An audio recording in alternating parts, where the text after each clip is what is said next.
Hello दोस्तों, हम लोग बात करने वाले हैं आज हम लोग हिस्ट्री के टॉपिक पर। हिस्ट्री का टॉपिक आपका बहुत ही इंपॉर्टेंट टॉपिक है जिस पर हम लोग आज चर्चा करेंगे जैन धर्म को लेकर के। जैन धर्म के ऊपर सीधे सीधे क्वेश्चन आपके एग्जाम में आता है, उसी तरह से बौद्ध धर्म के ऊपर सीधे क्वेश्चन आते हैं।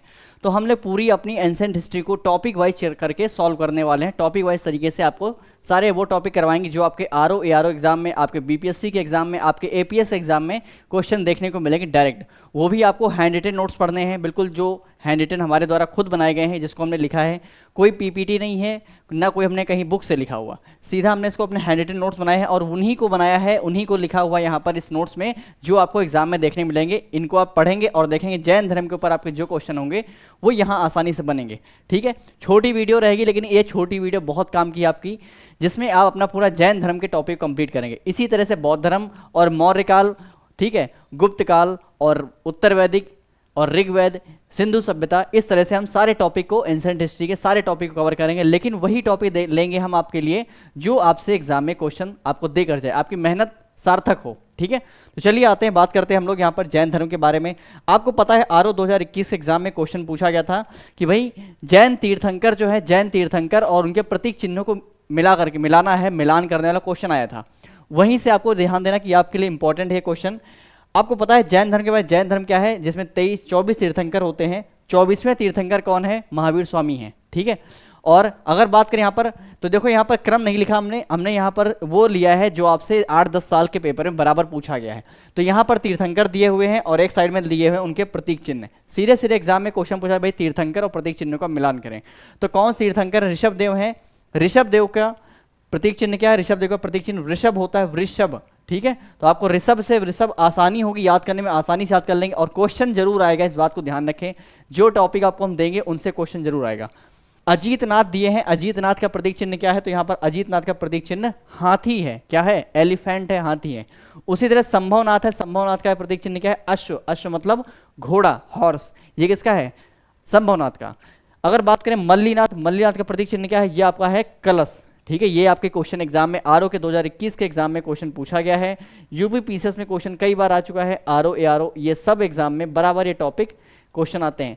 एवरग्रीन टॉपिक है ये, जो आपको पढ़कर ही जाना है। ठीक है, मुनि सुब्रत, मुनि सुब्रत क्या है? प्रतीक चिन्ह यहाँ पर कछुआ। क्या है ये? कछुआ है। मुनि सुब्रत का प्रतीक चिन्ह कछुआ है। आगे बात करते हैं नेमिनाथ। नेमिनाथ जो है इनका नीला कमल। नेमिनाथ से आपको रखें नीला, नेमिनाथ से नीला रखेंगे। ऋषभ देव से वृषभ याद कर लेंगे। इस तरह से थोड़ा शॉर्टकट बनाएंगे तो आपको चीजें याद हो जाएंगी। आगे चलते हैं अरिष्टनेमी। अरिष्टनेमी अगर देखेंगे, अरिष्टनेमी का क्या है प्रतीक चिन्ह? शंख होता है। ये भी आपके आरओ में आया हुआ है। और महावीर स्वामी, महावीर स्वामी क्या है? इनका प्रतीक चिन्ह सिंह होता है। तो यहाँ पर हमने 8 तीर्थंकर लिए हैं और उन 8 जो तीर्थंकर हैं उनके प्रतीक चिन्ह क्या है? डायरेक्ट एग्जाम में क्वेश्चन आप देखेंगे, 10 साल पेपर उठा के देख लीजिए, डायरेक्ट क्वेश्चन आए हुए हैं। ठीक है, इन्हीं पर बात करेंगे।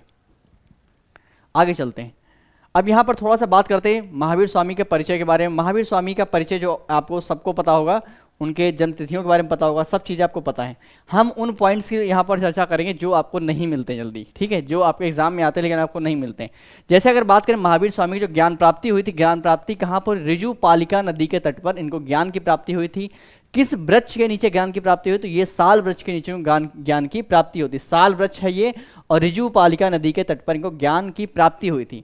बात करते हैं, इनको ज्ञान जब प्राप्त होता है तो पहली बार उपदेश इन्होंने कहाँ पर दिया था? प्रथम उपदेश इन्होंने दिया था राजगृह। राजगृह पड़ता है, राजगृह में बराकर नदी के तट पर। ये आपको ध्यान रखना, नदी याद रखनी, बराकर नदी के तट पर राजगृह में इन्होंने प्रथम उपदेश दिया था। ज्ञान कहाँ प्राप्त होता है? ऋजुपालिका नदी के तट पर। नदियों से संबंधित आपके एग्जाम में क्वेश्चन आते हैं, अगर इस पर क्वेश्चन आएगा तो आप आसानी से कर लोगे। ठीक है, आगे चलते हैं, देखते हैं उपदेश। उपदेश दिया, किस भाषा में उपदेश दिया? तो प्राकृत भाषा में इन्होंने उपदेश दिया था। याद रखें, प्राकृत भाषा में उपदेश दिया था। अगर बात करते हैं इनकी मृत्यु कहाँ पर हुई थी? ठीक है, इनकी मृत्यु कहाँ तो हुई थी?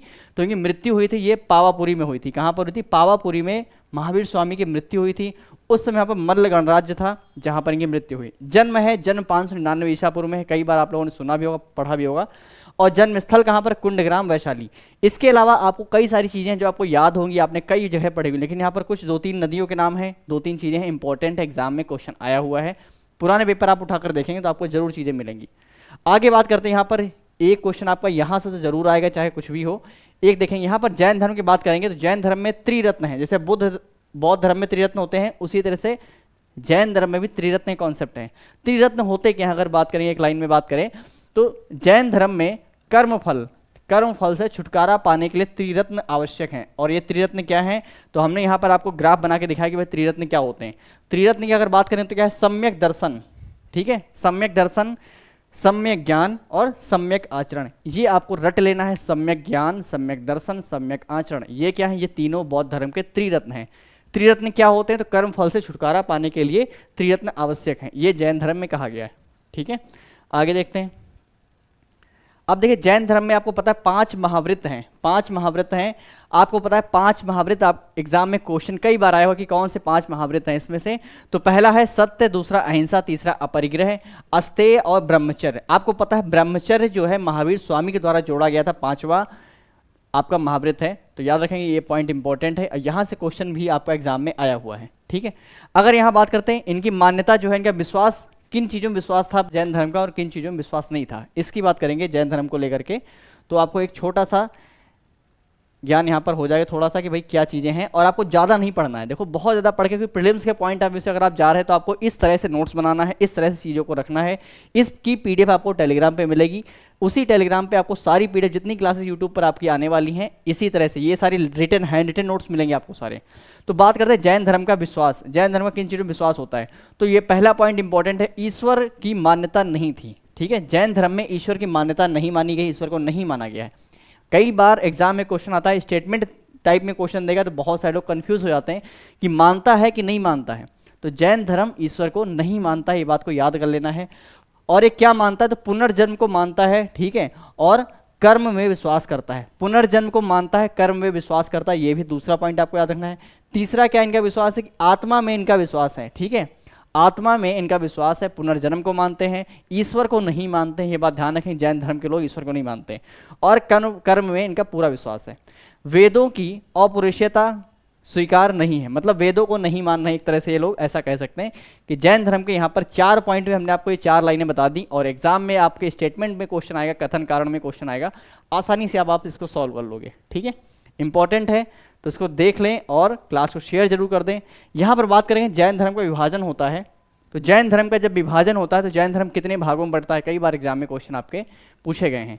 तो जैन धर्म का विभाजन होगा तो आपको पता है 2 भाग बनेंगे, एक श्वेतांबर और दूसरा दिगंबर। दिगंबर को समैया भी बोलते हैं, ये भी आपसे एग्जाम में क्वेश्चन पूछा है, यूपीएससी तक के एग्जाम में क्वेश्चन है कि समैया क्या है। तो समैया जो है दिगंबर हैं। दिगंबर कहाँ पर हैं, तो भद्रबाहु के जो अनुयायी होते हैं, जब अकाल पड़ता है, दुर्भिक्ष पड़ता है, तो महावीर स्वामी के जो यहाँ पर ये जैन धर्म का विभाजन होता है तो कुछ लोग दक्षिण भारत चले जाते हैं, कुछ उत्तर में रह जाते हैं। तो दक्षिण में जाने वाले कौन है, दक्षिण में जाने वाले हैं भद्रबाहु। इसीलिए भद्रबाहु की जो अनुयायी हैं, फॉलोअर्स हैं, उनको क्या बोलते हैं, उनको दिगंबर कहा गया है। ठीक है, ये नग्न रहते थे, और दिगंबर का मतलब है दिशाएं ही जिनका वस्त्र हो, उनको दिगंबर कहा गया है।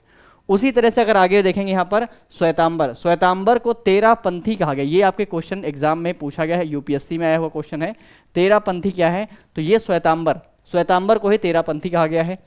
13 पंथी की बात करें तो ये किसके फॉलोअर हैं, तो स्थलबाहु कौन है, जो उत्तर भारत में रह गए थे, जब अकाल पड़ता है तो भद्रबाहु के अनुयायी जो होते हैं वो दक्षिण भारत चले जाते हैं। ठीक है, इसीलिए उनको दक्षिणी जैन भी कहते हैं। एग्जाम में कभी क्वेश्चन पूछे दक्षिणी जैन किसे कहा गया है, तो दक्षिणी जैन जो आपके होते हैं वो किसे कहा गया, तो आपके भद्रबाहु जो है इनको दक्षिणी जैन कहा गया है। सिंपल सा नोट्स है, बिल्कुल आसानी से आपको याद होगा, दक्षिणी जैन कहा जाता है किन्हें, भद्रबाहु के अनुयायी को। स्थलबाहु जो होते हैं इनके अनुयायी क्या हैं, तो आपको पता सर्वप्रथम महावीर की पूजा प्रारंभ करी थी किन्होंने, स्थलबाहु के अनुयायी लोगों ने सबसे पहले महावीर की पूजा प्रारंभ करी थी। ये लोग सफ़ेद वस्त्र धारण करते इसलिए इनको श्वेतांबर कहा गया है। ठीक है, और दक्षिण में जो चले गए थे भद्रबाहु, उनको क्या, वो लोग वस्त्र नहीं पहनते थे, वस्त्र धारण नहीं करते थे, इसलिए कहा कि दिशाएं ही इनके लिए वस्त्र हैं। ठीक है, तो ये यहाँ पर बात हुई। आपको जैन धर्म के विभाजन से आपसे एग्जाम में क्वेश्चन कई बार पूछा गया है। इसके अलावा यहाँ पर कुछ और इंपॉर्टेंट पॉइंट्स हैं जिनके बारे में बात कर लेते हैं। कौन कौन शब्द हैं देखेंगे यहाँ पर। जैन शब्द आपको पता किससे बना हुआ है, संस्कृत के जिन शब्द से बना है। जिन शब्द का अर्थ होता है विजेता। क्या होता है, जिन शब्द का अर्थ होता है विजेता। जैन शब्द, ये क्वेश्चन आपके पीसीएस में आया हुआ है, आरओ में भी पूछा गया है। यापनी एक क्या है, जैन धर्म का एक संप्रदाय है। याद रखेंगे, आपसे सीधा क्वेश्चन पूछेंगे यापनी क्या है, तो यापनी जैन धर्म से संबंधित है, ऐसे याद रखना आपको।